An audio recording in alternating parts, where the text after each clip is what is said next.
WBCB presents Pro Wrestling Weekly, the longest-running pro wrestling radio talk show in the history of terrestrial radio. And he's obviously Michael Cole. Call in with a question or comment at 215-949-3232 or 888-922-2149. Talking wrestling. Yeah. Because that's what this show's about. That's what we've been doing for over 16 years. No. It's about sports entertainment. And now here are your hosts of Pro Wrestling Weekly, Fearon and Lucas DeSangro. Will you stop marking out over there? Sorry. Move over, kid. I'm taking your microphone. You're shallow, you know that? I'm running on 2 hours of sleep. I don't remember what the hell I do anymore.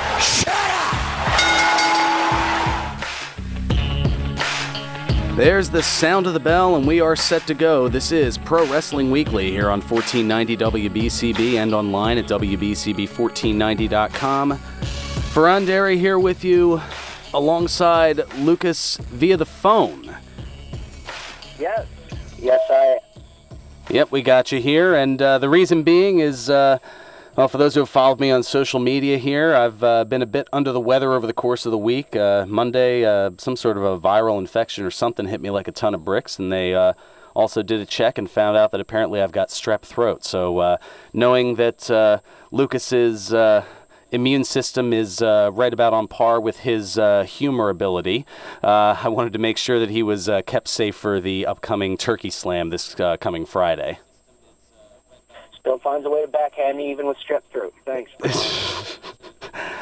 Hey, I got to find ways to, I was going to say find ways to get it in, but I think it's more so just trying to use my ability here. That is the wrong show to... The wrong show to what? I don't know. You're right. Humor ability sucks, but God knows I tried. Thank you for, I don't know, proving me right, I suppose. Or something along those lines.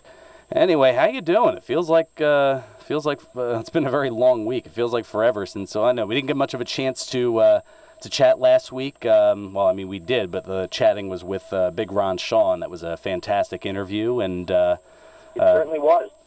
Yeah, very very insightful. And I mean, man, just like scratch the surface. Going to be working on getting him back on here again to have a further chat down the road here, and we'll see what else we can do as far as getting people to chat with in the time here, because that's something that I know I need to be a little bit better at. Just a hair, just a smidge, a skosh. Just a little. Just a bit. It's all a process. It's right there with what that basketball team's doing. Trust the process. Exactly. So let's see. We'll get into some of the stuff that we didn't get into last week because of the interview, because it went the entire hour here, including. I know it seems like so far removed now from TLC, but we both went 5-2 in our respective predictions, only missing the cruiserweight. Well, pretty much everything cruiserweight, the tag team match and the cruiserweight championship match, but everything else we had gotten spot on there. I'm not gonna lie. I wasn't disappointed with the tag team match.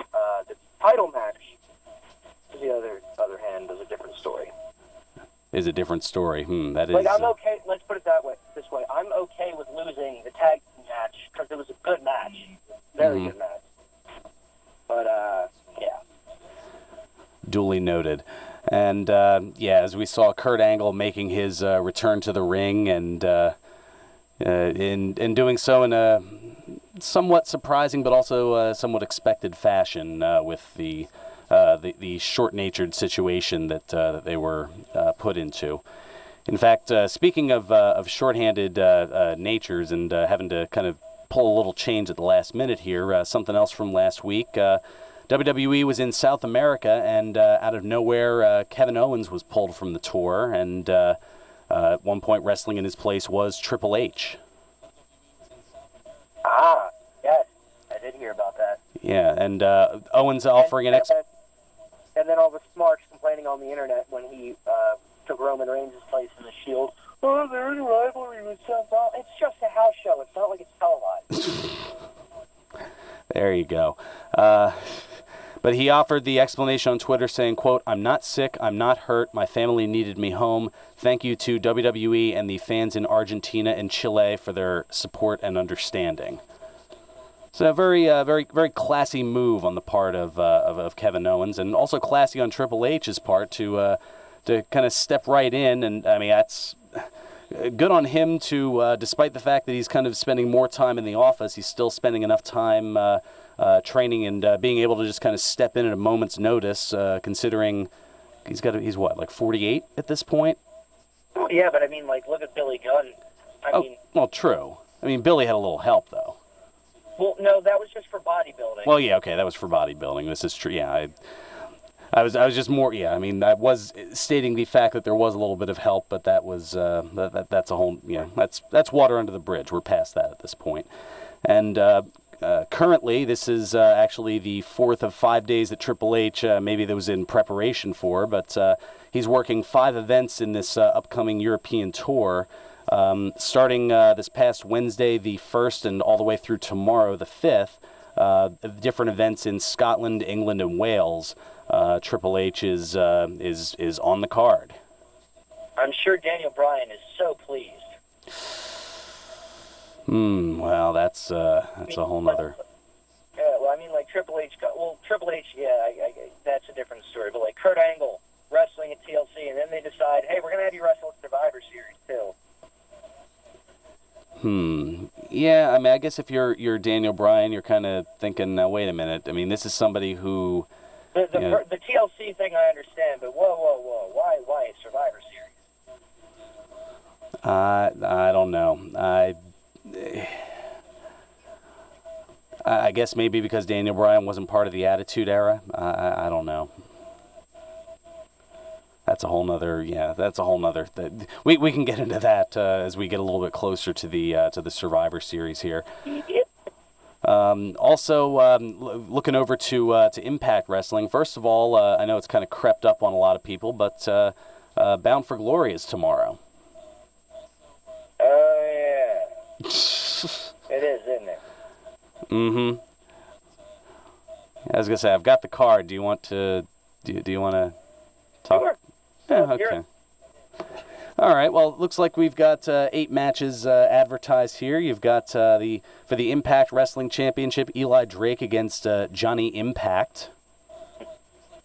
What? Formerly Nitro. Johnny Nitro, John Morrison. Oh. Thought it was John Hennigan, but he's going. Well, I think they changed it again for.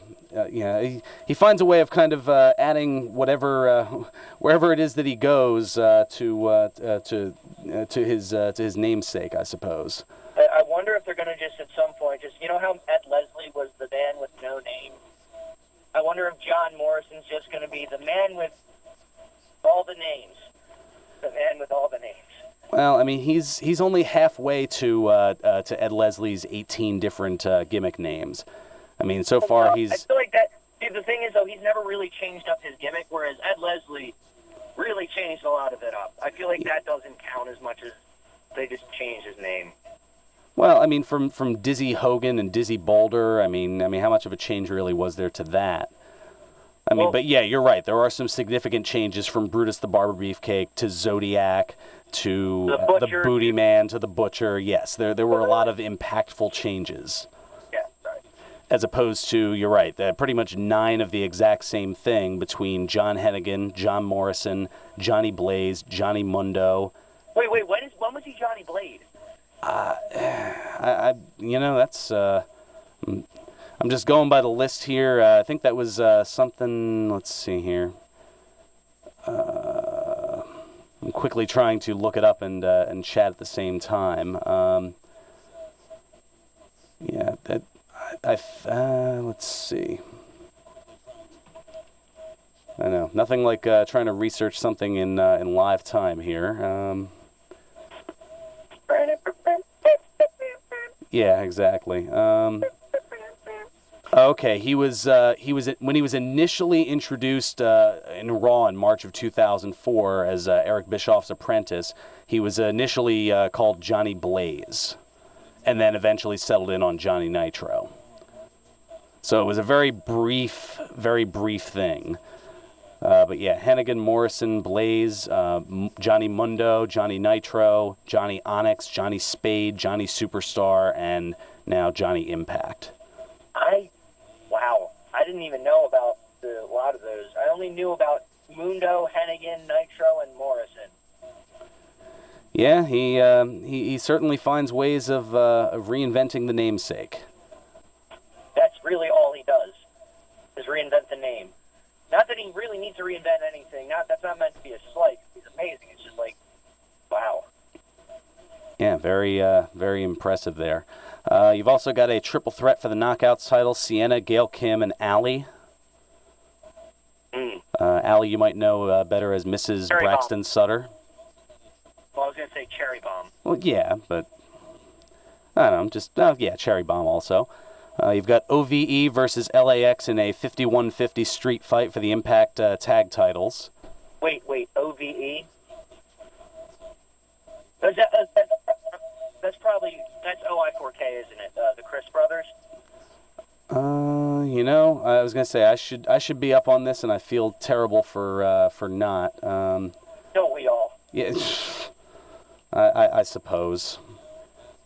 Probably should have done a little bit more homework on this, I suppose. But again, with being under the weather, I guess I'll take the heat for that, I suppose. Oh yeah, Ohio versus everything. That's Dave and Jake Christ. Yep, that's they're OI4K on the independents. Mm-hmm. They actually can't. They Ohio is for killers with their frontman, one Sammy Callahan. Yeah, there you go. That's really the only way I know them. So. Fair enough. Also, Moose and Stephen Bonner against King Mo and Lashley in a Six Sides of Steel tag team match.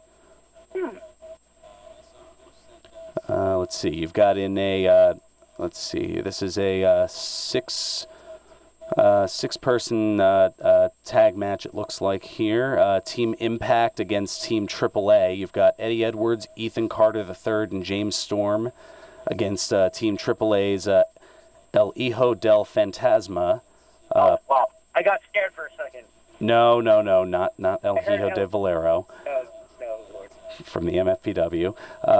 But yeah, El Hijo del Fantasma, Pagano, and Texano. Then, of course, you've got Rosemary against Taya Valkyrie in a Red Wedding match, which I believe is it's like a First Blood match. Oh, I was going to say, so watch out. The cello have crossbows. Cool. Yeah, and that's also to become number one contender to the Knockouts title. Also... Again, I'm sorry. What was that? Who's the Knockouts champion again? Right now it's Sienna. Cool. All right. All right, and then let's see here. Two more here. There's Abyss against Grado in a Monsters Ball match, and if Grado loses, his work visa will be terminated and he must leave the United States. Yes, we'll see the return of Odarg, the Great. Oh, boy.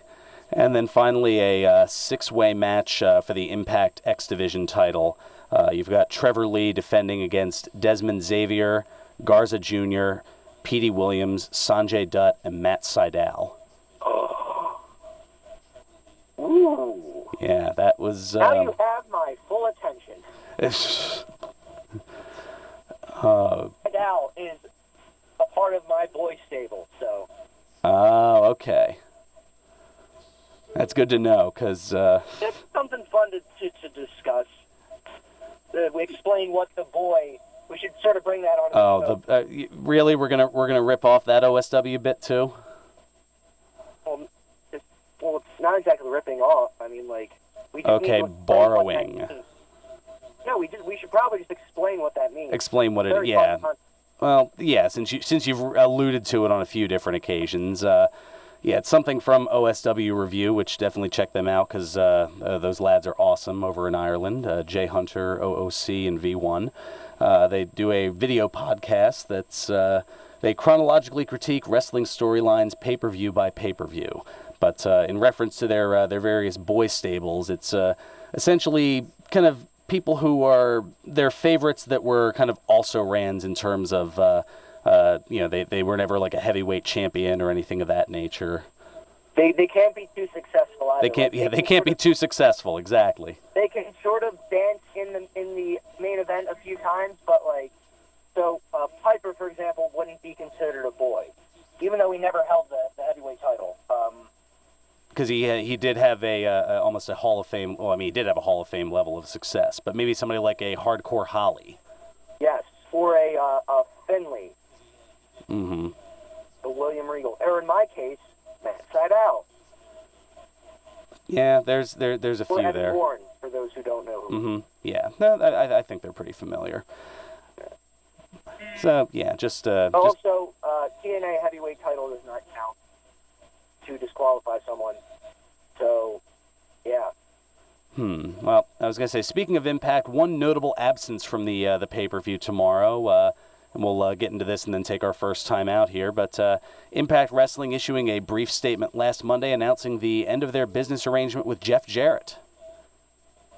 The statement reading, Impact Wrestling announced today that it has terminated its business relationship with Jeff Jarrett and Global Force Entertainment Incorporated effective immediately.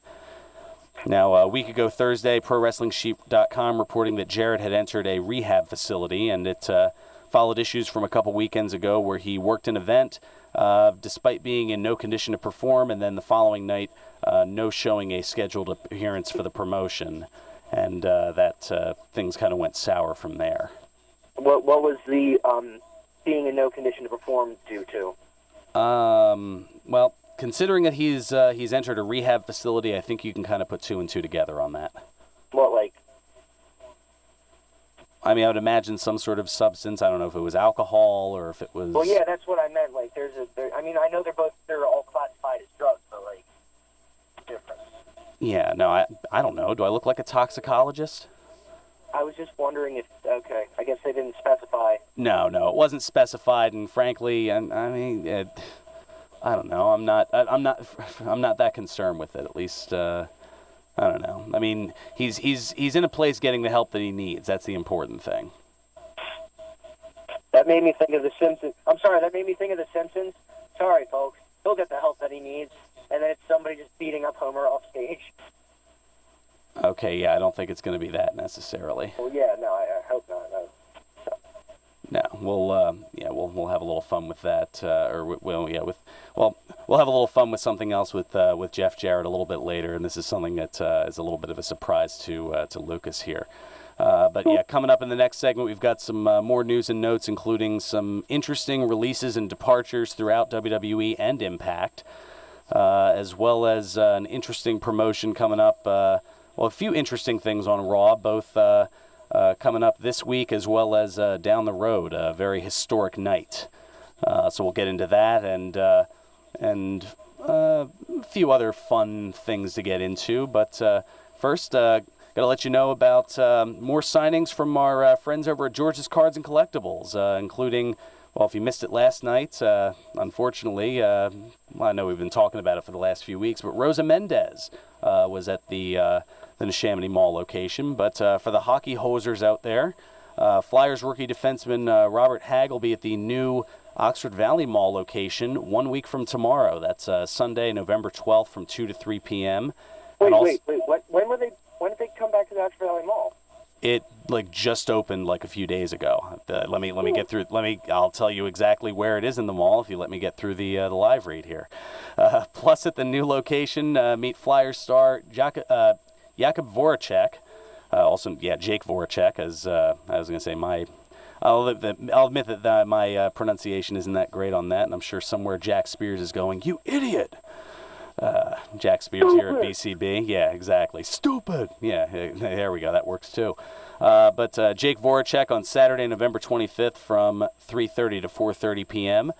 George's has 3 locations now for all of your cards and collectibles needs. Their original store at 7755 New Falls Road in Levittown, in the Neshaminy Mall in the movie theater wing, and as I said, just opening earlier this week, in the Oxford Valley Mall on the second level next to Starbucks.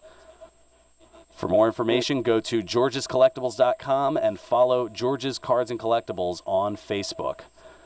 All right, Twitch sticking with us for one more segment here, and we'll be back with more stuff right after this here on Pro Wrestling Weekly on 1490 WBCB and online at WBCB1490.com. Fire Financial Services can help you experience financial security through informed decision-making. The advisors at Fire help businesses and individuals with their retirement, estate planning needs, and employee benefits. Buyer, business, individual, retirement, estate. Call 1-800-838-BIRE or 610-825-4066 to talk to a buyer representative so you can sleep well at night. Securities offered through Parkland Securities, LLC, member FINRA, SIPC, branch office 4066, Butler Pike, Plymouth Meeting, Pennsylvania, 19462. Buyer Financial Services is not affiliated with Parkland Securities, LLC. For more than 125 years, the Philadelphia Protestant Home has been family to seniors living independently or in personal care and skilled nursing. PPH is a premier community for affordable, quality care and vibrant living. Through its Benevolent Care Fund, PPH also provides peace of mind, security to eligible residents who no longer can afford their living expenses. PPH offers spacious studio 1 and 2 bedroom apartments with balcony, patio, and garden view options. Call now to schedule a tour, 215-697-8000, or visit us on the web at pphfamily.org. At PPH, we're family. Take a stand. Take a stand. Take a stand. Like my brother did, when he wouldn't take no for an answer. Like my wife did, when she asked the right questions. Like my friend did, when she made the call. You stood by us when we were in uniform, so stand by us now. Take a stand for those who served our country. If you're a veteran in crisis or know one who is, the confidential Veterans Crisis Line is here for you. Call 1-800-273-8255 and press 1. Chat at veteranscrisisline.net or text 838-255. All commentators heard on WBCB express their own views. Their opinions are not necessarily those of others on WBCB, including the staff and management. We filmed 15 Pennsylvania kids who were all waiting to be adopted and asked what having a family and permanent home would mean to them. I want a family just to accept me for who I am, to be there just to support me whenever I'm needing it. To be matched with a family would be amazing. I won't be in a system all the time. Visit adoptpakids.org to watch the video, meet the kids, and learn how you can become a foster or adoptive parent. Paid for with Pennsylvania taxpayer dollars. He's got the Luigi death stare from Fearon, so he might have to... I didn't give you the Luigi death stare. That's not true. You're breaking kayfabe. Breaking kayfabe. I'm going to break something else during this commercial. There we go. That's what I like to see. And now, more Pro Wrestling Weekly with your hosts, Fearon Derry and Lucas DeSangro. Are we getting into that controversy again? I know how it feels, and it's not fun. Welcome back to Pro Wrestling Weekly here on 1490 WBCB and online at WBCB1490.com. Fearon Derry here with you alongside Lucas DeSangro here on the phones as I'm apparently a contagious bastard or something here and didn't want to get him sick. And I'll be making sure to appreciate. Thank you. Well, yeah, I gave you the option. I said, you could either sit out, you could call in. I wanted to give you the heads up because I know you got the huge event this coming Friday night for the MFPW. We both do. Yeah, exactly. I got to get healthy for this doggone thing. I'm going to be calling one of this is it's the biggest event for the MFPW of the year, Turkey Slam, and here I am getting strep throat a week before. What the? It's like the Ringo Starr song. It don't come easy. No, it does not. Alrighty. Well, let's. I was going to say something that won't come easy to the eyes. At least I don't think so. This coming Monday on Raw, it should be interesting across the pond as WWE is advertising. I don't know if you heard about this. Jason Jordan against Elias in a guitar on a pole match for Raw in Manchester, England. Jason Jordan versus Elias? Versus Elias in a guitar on a pole match. Because matches with guitars always seem to go well. He broke 6,000 guitars, never drew a dime. Yes! Figured you'd get a kick out of that. Oh, we love you, Mike Graham. Never drew a dime. Also, I'd be remiss if I didn't mention, I was going to say, a lot of activity on the Facebook fan page, or the Facebook feedback, Pro Wrestling Weekly on 1490 AM WBCB. We've got, first off, John from Northeast Philly checking in, noting that the fans in London got a game-changing backer to get WrestleMania across the pond. Apparently, the aforementioned Triple H giving his support and endorsement to getting WrestleMania in the UK. So we'll see how the logistics of that will work. That would be awesome. I'd be okay with it. I would be okay with, just thinking of the logistics of it. If, let's say, it's a local time there of an 8 o'clock start and going till around midnight, that would be 3 p.m. Eastern going until about 7. So it would almost be like a Sunday afternoon WrestleMania with a roughly 1 o'clock pregame with a 3 o'clock Eastern bell time, and then having it finish up around 7:30. Be able to get a decent night's sleep heading into a Monday. That'd be I would not have a problem with that. But what time I'm guessing Raw would be the next day at the same time? I would imagine so, because that would be a lot to ask. I mean, they would have to do it as a whole 4-day thing where they'd probably have an NXT takeover London or Manchester or wherever it would be, or Dublin or wherever. And then, do NXT TakeOver, WrestleMania, Raw, and SmackDown. So do the 4, and then they would probably have to, for TV purposes, they'd have to do the TV tapings the next day. So that'd be kind of a short turnaround between Raw and, actually, no, not necessarily, because it would be the same turnaround time. It's just it would air on tape delay. Raw and SmackDown would here in the States. So, looking at it that way, it is, I think it is doable, and I think Triple H sees that, and the potential concern, and I think maybe the potential concern was because of the potential tape delay, but having seen the success on the WWE Network of, for example, the Beast in the East pay-per-view, I know there were people who were getting up on the 4th of July at 5-something in the morning or earlier, depending on the time zone, to watch that live event in Japan. Yeah. So I don't think it's out of the realm of possibility. Exactly. And then also, I was going to say, Eric, speaking of a different time zone, Eric from Minnesota checking in. He says, I don't want John Morrison to become the booty man. Yes, no, yes, no. Yes. No. Yes. Got it. And then he had questions about Cherry Bomb and John Mellencamp, musical reference there. And he said, Jeff Jarrett. I love John Mellencamp. Yeah. And he asked, Jeff Jarrett, ain't he great? Referring back to his mid-'90s World Wrestling Federation character. With the strut and whatnot. And the trying to... I know it well. Oh, okay. I don't remember how... You were like -4 when that gimmick started, so I don't know how much the beauty of the WWE Network, Braun. Fair enough. All right, so let's get into some. I was going to say some interesting departures here over the course of the past week or so, including. I was going to say if you're looking to wear black and white stripes in Impact, I think they've got a few openings here as.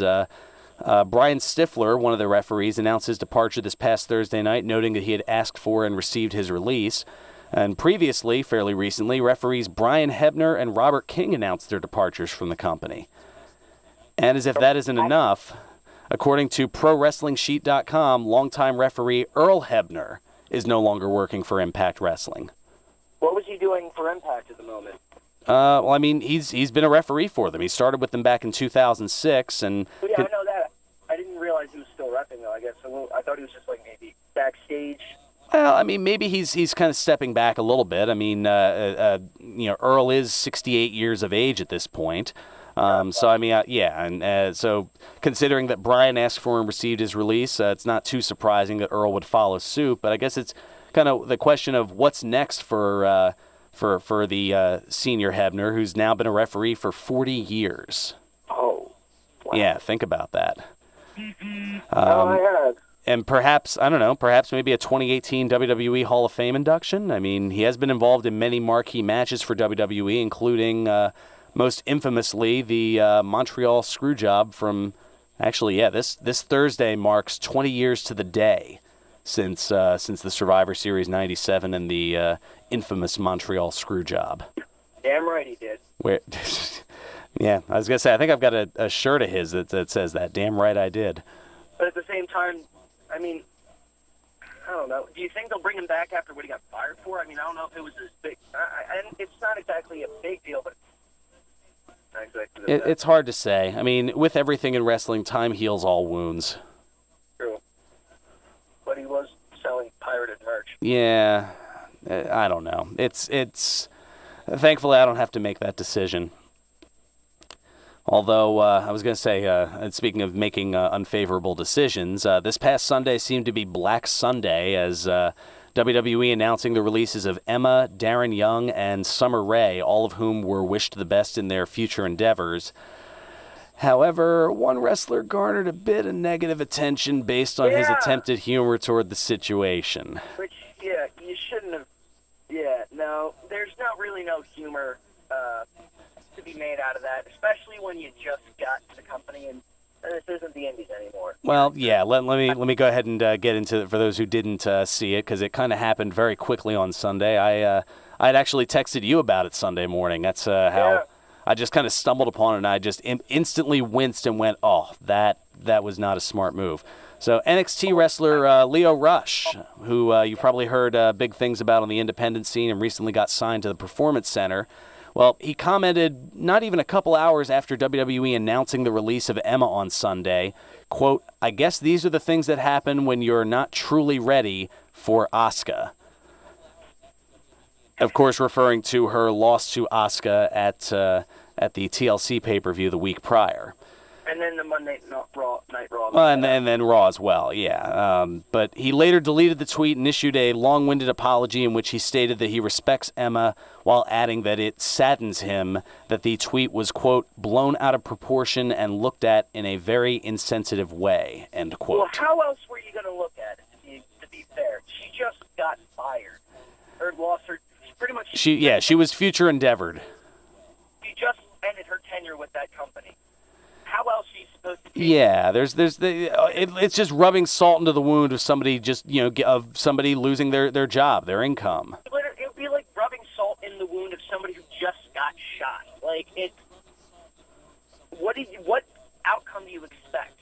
It is just such an insensitive thing, and you shouldn't have made it in the first place. You shouldn't have made that comment in the first place, especially because you just got to NXT and you just need to. Well, from what I was told, I don't know who exactly made the decision to keep him, but he apparently would have been the fourth individual that day to get future endeavored. But I'm not surprised. I guess there was some sort of a reprieve, but that notwithstanding, a lot of reactions from the wrestling world, even based on his apology, and I'll use that in inverted commas. Even his buddies on the Independents were talking at him. Oh, yeah, there was one I saw from Ricochet that just said "dude," and then it had a gif of I think it was Chris Tucker from Friday face palming. Yep. Then there was a reaction from Bray Wyatt, who's been recovering from his viral infection.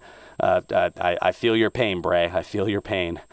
But he said, quote, "You ain't gonna make it here with the Wolves, kid."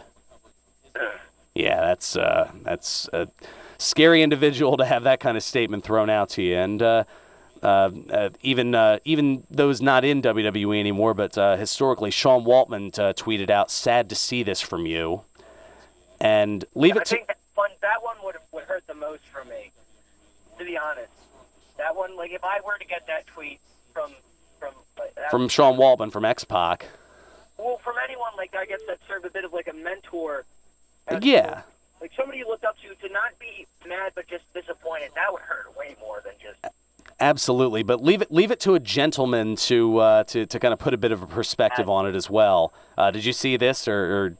From one Jack Gallagher? Yeah, gentleman Jack Gallagher saying, apologizing because people didn't like your joke, not for joking about someone losing their job. Also, try the English classes at the Performance Center.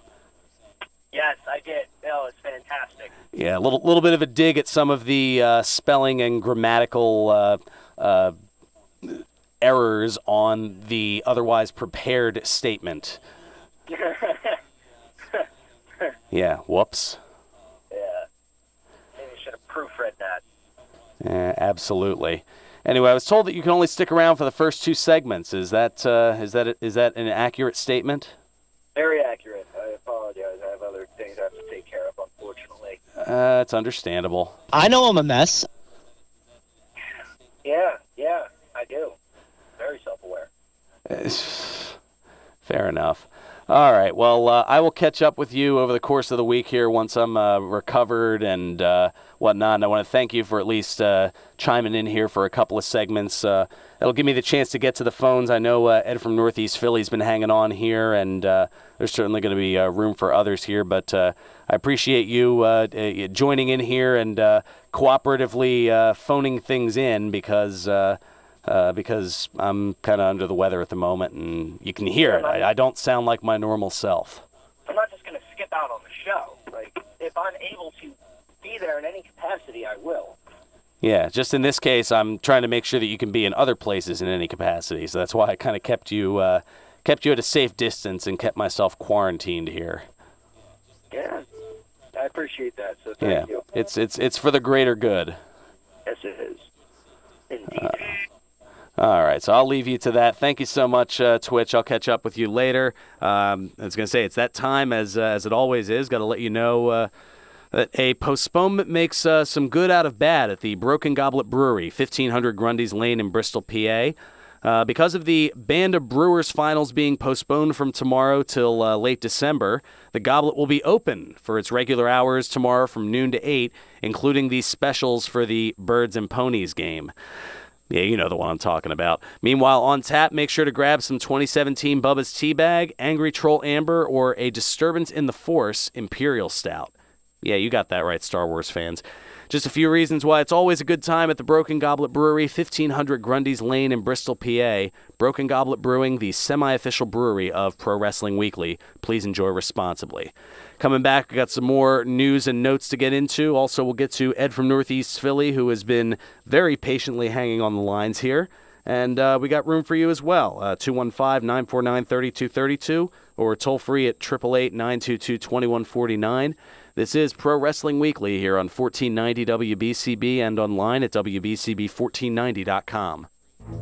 Join us this and every Monday night as we break down the upcoming Eagles matchup with Paul Jolovitz and Tom Cardella with the Independence Blue Cross Monday Night Kickoff Show presented by Corona. Join Paul, Tom, and a different Eagles guest each week from 6 to 7 p.m. as we talk all the ins and outs of Philadelphia Eagles football. The Independence Blue Cross Monday Night Kickoff Show presented by Corona every Monday night right here on 1490 WBCB, 610 Sports, and video stream live on WBCBSports.com as well as Facebook Live.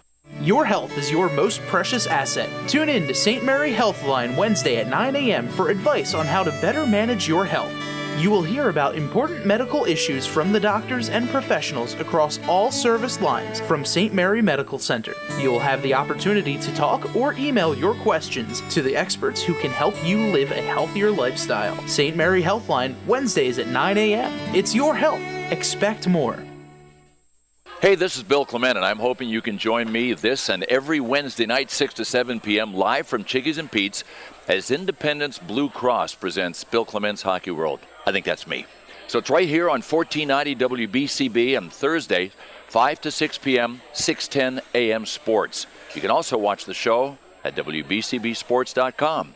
You won't see termites crawling across your floor, but thousands might be devouring the wood in your walls, weakening the structure of your home. For over 50 years, Termite Proofing and Pest Control of the Delaware Valley has been in the exterminating business. If you think you have a pest problem, they're the experts. Call them today at 215-639-5455. That's 215-639-5455 for TPPC. Termite Proofing and Pest Control of the Delaware Valley gives your home or business peace of mind, knowing your pest problem is in their hands.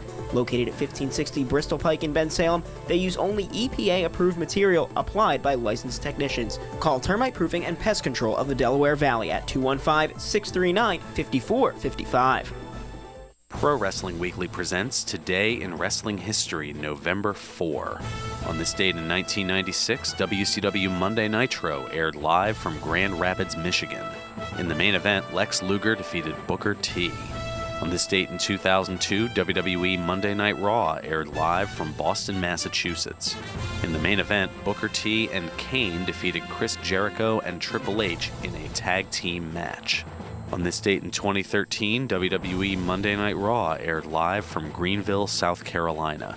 In the main event, The Big Show defeated Dean Ambrose, Roman Reigns, Seth Rollins, and Randy Orton by disqualification in a 4-on-1 handicap match. This has been Today in Wrestling History, November 4. This is Jim the Anvil Neidhart of the Hart Foundation, and you're listening to Pro Wrestling Weekly with Fearon Derry on 1490 WBCB, baby. Yeah!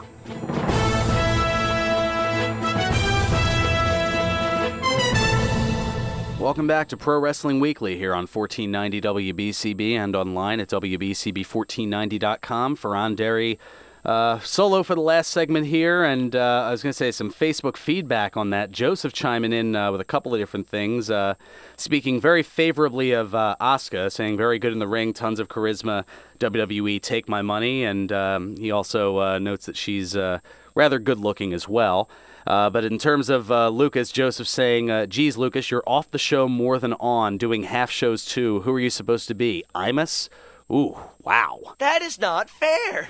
Even I have to agree with that. I mean, it's one of those things where, I mean, occupational obligations, if you're a teenage kid and you have an opportunity to, to make a little bit of pocket money versus, this, which I will admit isn't exactly putting anything in his pockets.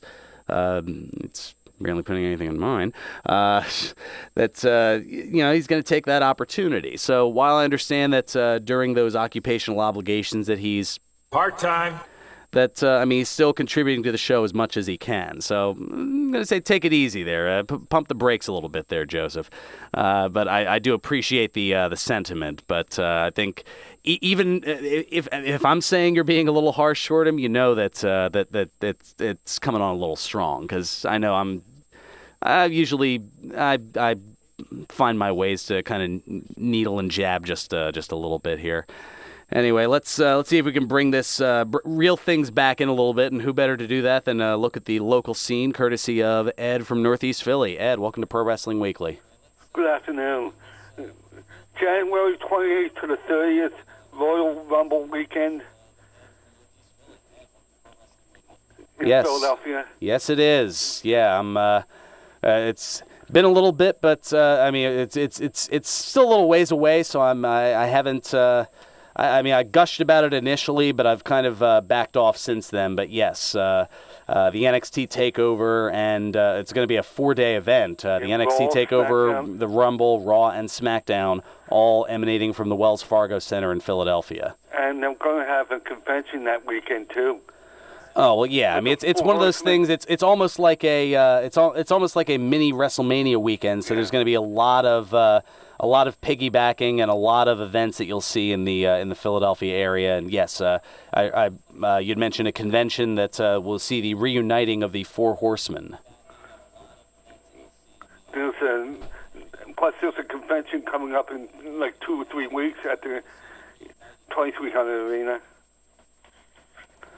I was going to say, are we that close to it already? Yeah, that's right. Saturday, November 18th. That's 2 weeks away.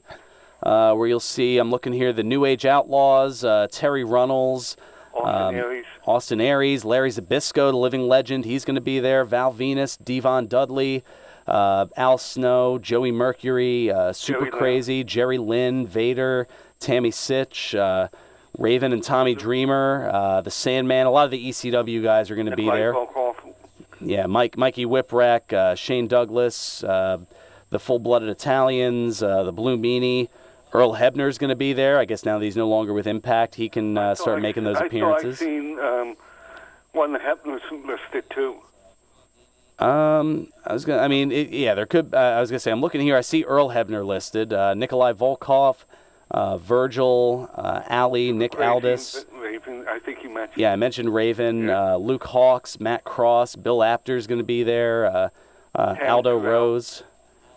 So that should be, yeah. I mean, that's just a few of the names for the icons of wrestling. Lucas' favorite, Ali. Oh, yeah. I was going to say. Yeah, Ali's going to be there. Bull James, I think I mentioned him there. So yeah, quite a few names. The Blue Meanie as well. That are all going to be at the Icons of Wrestling and Comic Book Collector Fest at the 2300 Arena 2 weeks from today. GCW next weekend. Game Changer in Allentown, Pennsylvania. Teddy Hart, Nick Gage, Matt Tremont, I think is on the card, and UFC star Matt Riddle. Yes, UFC star and Monster Factory student as well. So, yeah, that should be a lot of fun next week. And I'll mention this next week. Yeah, there you go. Save a little bit. Don't let it all out of the bag here. Yeah. And yeah. there's a convention up in New York. Oh, was that another one of the big events? Yeah, the big event. Ahmed Johnson, Jack Swagger, Glacier, Rosa Mendez, Kelly, Terry Taylor, both Luchos and Pierre. Well, I was going to say there's the big event 13 that's going on today. Yeah, that's today. Yeah, I was going to say that's going on until 3. I think if you haven't made it there, that's pretty much going to be it. But I see, Paul Orndorff's there, Shawn Michaels, Scott Hall, Rosa Mendez, Glacier's up that way. Glacier. He was at the MF Super Camp. I got to learn a little bit from him a couple of weeks ago, along with Alicia Edwards. Yeah, there's quite a few there, including a group photo opportunity with the Legends of Extreme. They've got a group photo there with Sabu, Raven, Jerry Lynn, New Jack, Shane Douglas, Francine, Stevie Richards, and the Sandman. And wasn't this a commentator, Sean Mooney? That name sounds familiar, but I can't picture him. Oh, Sean. Well, he was. I was going to say. I'm sure somewhere I can hear Bobby Heenan going, "Who?" But no, Sean Mooney was an interviewer and occasional commentator back in the late '80s, early '90s for the World Wrestling Federation. And then he left. I want to say around '92, '93, and I think that's when Todd Pettengill came in. And Teddy Long is on that convention too. Holla holla. And did you hear about Paige? Good in the Page. Yeah, well, I was going to say, I mean, you can't win them all, I guess. I don't know. What can I say? All righty. Well, thank you so much, Ed, for the look at the local scene. Appreciate it as always. What was that? You're going to be at the convention? I was going to say, at this point, I highly doubt it. I was going to say, I know I've got something big going on the 18th, and I'm losing my...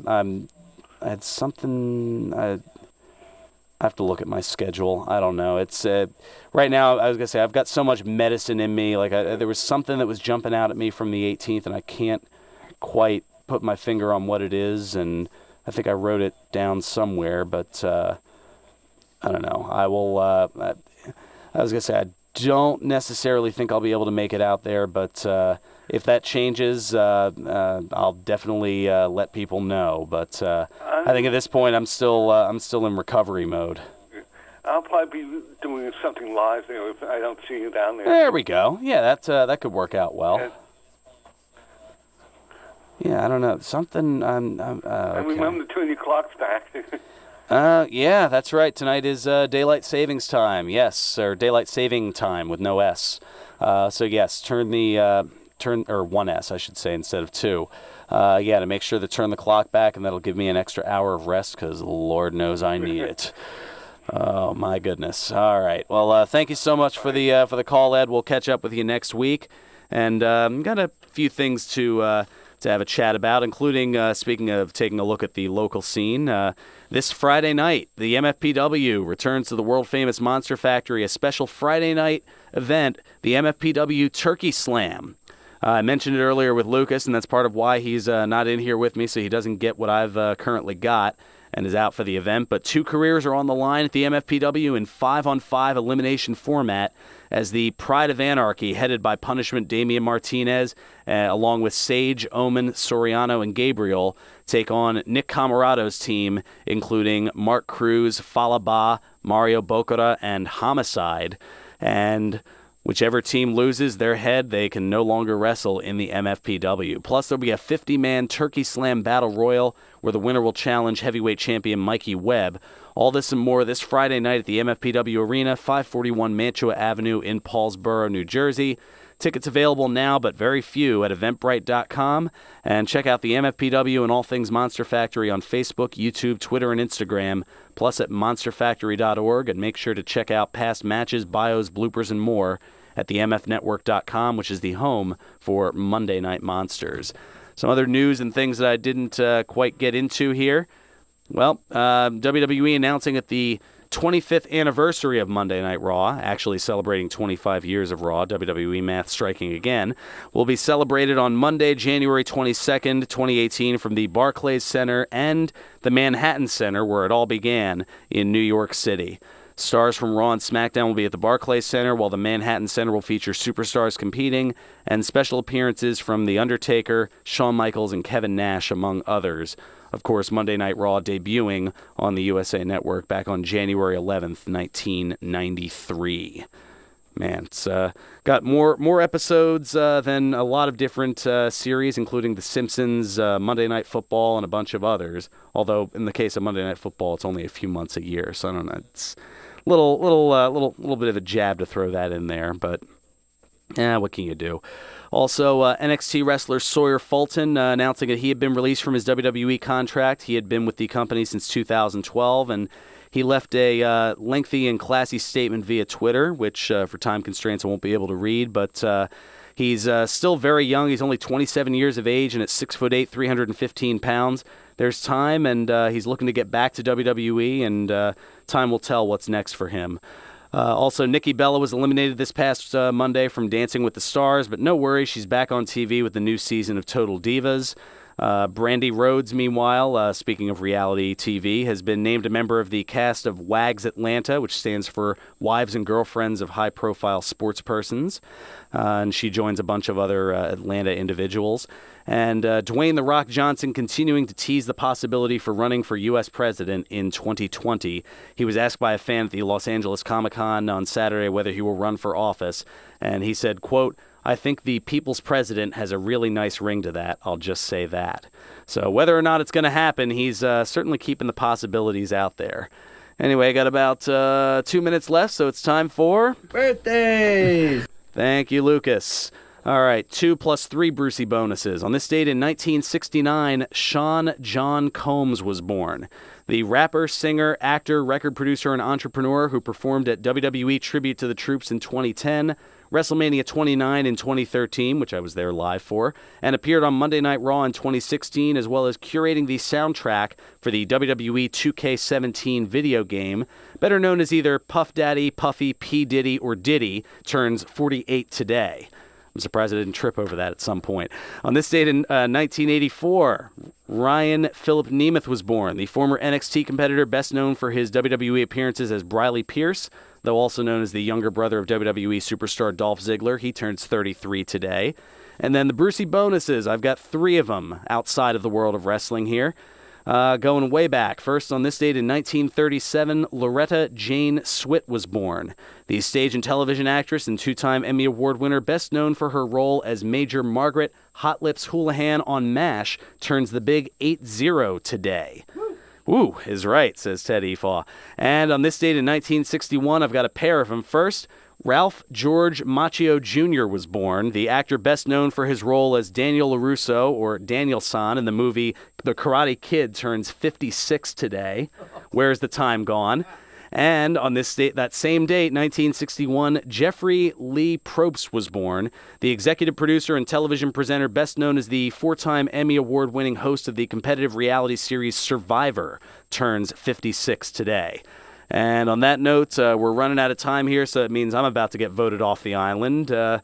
So stay tuned. Ted Efaw is up next. He's got the Country Road Show, Country Roads, or Country Music, the way it used to be, the way it ought to be, and that'll give me time to hose down the arena here so that he doesn't get what I got here. So until then, play us out, Nutsy. 1 o'clock and all's well.